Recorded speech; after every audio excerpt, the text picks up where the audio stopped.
ഇന്ന് നമ്മൾ 1.5 kilo weight വരുന്ന ഒരു ടോൾ കേക്ക് ആയിട്ടാണ് വന്നിട്ടുള്ളത്. അപ്പോൾ ഞാൻ വൈറ്റ് ഫോറസ്റ്റ് ആണ് ചെയ്യുന്നത്. അപ്പോൾ കേക്കിന് 6 ഇഞ്ചിൻ്റെ 3 കേക്ക് ടില്ലായിട്ട് ബേക്ക് ചെയ്ത് 7 ലെയർ ആയിട്ടാണ് കട്ട് ചെയ്തിട്ടുള്ളത്. 10 ഇഞ്ചിൻ്റെ ബേസ് ആണ് കേട്ടോ എടുത്തിട്ടുള്ളത്. അപ്പോൾ ഞാൻ ഓരോ ലെയർ വെച്ച് സെറ്റ് ചെയ്ത് കൊടുക്കുകയാണ്. ക്രീം അപ്ലൈ ചെയ്ത് കൊടുക്കുന്നുണ്ട്. അതുപോലെ തന്നെ ഓരോ ലെയറിലും നമ്മൾ ചോക്ലേറ്റ് ഗ്രേറ്റ് ചെയ്തിടുന്നുണ്ട്. കുറച്ച് ചെറിയ ചോപ്പ് ചെയ്തിടുന്നുണ്ട്. ഇതിൽ യൂസ് ചെയ്യുന്ന സിറപ്പ് എന്ന് പറയുന്നത് ഷുഗർ സിറപ്പിൻ്റെ കൂടെ കുറച്ച് സ്ട്രോബെറി ക്രഷ് കൂടെ ചേർത്തിട്ട് ആ ഒരു സിറപ്പാണ്.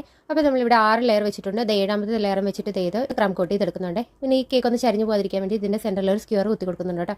അപ്പോൾ ജസ്റ്റ് ഒരു 5 മിനിറ്റ് ഒന്ന് ഫ്രിഡ്ജിൽ സെറ്റ് ചെയ്യാൻ വെച്ചിട്ടാണ് കേട്ടോ ഞാനിത് കേക്ക് ഐസിങ് ചെയ്യുന്നത്. 2 കളറിലാണ്. താഴെ കൊടുത്തിരിക്കുന്നത് ലൈറ്റ് ഗ്രീൻ കളറിൽ, മുകളിൽ ലൈറ്റ് യെല്ലോ കളറാണ് കേട്ടോ. ഗോൾഡൻ യെല്ലോ ആണ് എടുത്തിട്ടുള്ളത്. അപ്പോൾ 1 ലിറ്റർ ഡ്രോപ്പ് ചേർത്തിട്ടുള്ളൂ. അപ്പോൾ ഞാനിത് ഫിനിഷ് ചെയ്തെടുക്കുന്നുണ്ട്. ഇതൊരു ജംഗിൾ തീമിലുള്ള കേക്കാണ് കേട്ടോ. അപ്പോൾ അതുകൊണ്ട് ഞാൻ കുറച്ച് ഫോണ്ടൻ വർക്ക്സ് ചെയ്തിട്ടുണ്ട്. കുറച്ച് ലീവ്സ് ഒക്കെ ഫോണ്ടനിൽ കട്ട് ചെയ്തിട്ടുണ്ട്. അതുപോലെ തന്നെ മുകളിൽ വെക്കാനായിട്ട് ഫോണ്ടനിൽ ഒരു ലൈൻ്റെ ടോപ്പർ ചെയ്തിട്ടുണ്ട് കേട്ടോ. ഫസ്റ്റ് ടൈമാണ് ചെയ്യുന്നത്. പിന്നെ ഞാൻ നൈവ് എഴുതിയിട്ടുള്ള ഫോണ്ടനിൽ തന്നെയാണ് ഫോണ്ടനിൽ ഒട്ടിച്ച് കൊടുത്തിട്ടുണ്ട്. പിന്നെ താഴെ കൊടുത്തിരിക്കുന്ന സ്റ്റിക്കേഴ്സൊക്കെ എഡിബിൾ ആണ് കേട്ടോ, കഴിക്കാൻ പറ്റുന്നതാണ്. അപ്പോൾ ഇതാണ് നമ്മുടെ കേക്കിൻ്റെ ഫൈനൽ ലുക്ക്. ഇഷ്ടമായിട്ടുണ്ട് തീർച്ചയായിട്ടും സപ്പോർട്ട് ചെയ്യുക. അടുത്ത വീഡിയോ കാണാം.